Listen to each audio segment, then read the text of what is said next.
অসম্ভব সুন্দর রকমের একটা শাড়ি আপনাদের জন্য নিয়ে আসছি আজকে। একেবারে গুড লুকিং, সোজা কথা হচ্ছে একেবারে গুড লুকিং, খুবই সুন্দর একটা শাড়ি আজকে আপনাদের জন্য আমরা নিয়ে আসছি।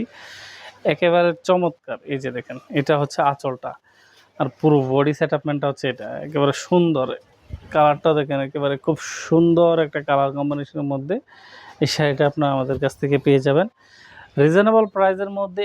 এই রানিং ব্লাউজ পিসের শাড়িগুলো আমরা আপনাদেরকে দিচ্ছি। রানিং ব্লাউজ পিস বলতে এটার সাথে কোনো আলাদা ব্লাউজ পিস পাবেন না, এটার সাথে কোনো আলাদা ব্লাউজ পিস নাই। শাড়িটা হচ্ছে 13.5 হাত প্লাস, শেষের অংশ থেকে আপনাকে ব্লাউজ পিসটা কেটে নিতে হবে। এটার সাথে আলাদা কোনো ব্লাউজ পিস হবে না, ঠিক আছে? তো আর এন্টার শাড়ির সেটআপমেন্ট হচ্ছে একেবারে এই সেটআপমেন্টের মধ্যে করা হয়েছে। 100% রং কালার গ্যারান্টি সহই কিন্তু আপনারা আমাদের কাছ থেকে এই শাড়িটা পেয়ে যাবেন। কালার অ্যাকচুয়াল যা দেখতে পাচ্ছেন তাই অ্যাকুরেটলি থাকবে, এবং রং কালার গ্যারান্টি তো অবশ্যই পাচ্ছেন। ক্লোজলি দেখাচ্ছি আপনাদেরকে কালারটা, অ্যাকচুয়াল কালারটা। এটার মধ্যে আরও কয়েকটা কালার সেটআপে আমরা কিন্তু শাড়ি নিয়ে আসছি আপনাদের জন্য। তো প্রত্যেকটা ভিডিও দেখানোর অনুরোধ রইল। আপনার যেটা ভালো লাগবে সেটা কনফার্ম করবেন। সর্বোচ্চ 2 দিনে হোম ডেলিভারি হবে। পাঠাও সার্ভিসের মাধ্যমে বাংলাদেশের যে কোনো প্রান্তে, কুমিল্লা থেকে পার্সেলটা আমরা সেন্ড করে থাকবো আপনাদের উদ্দেশ্যে। ঈদ মৌসুম, হয়তো 1-2 দিন বেশি সময় লাগতে পারে। ধন্যবাদ।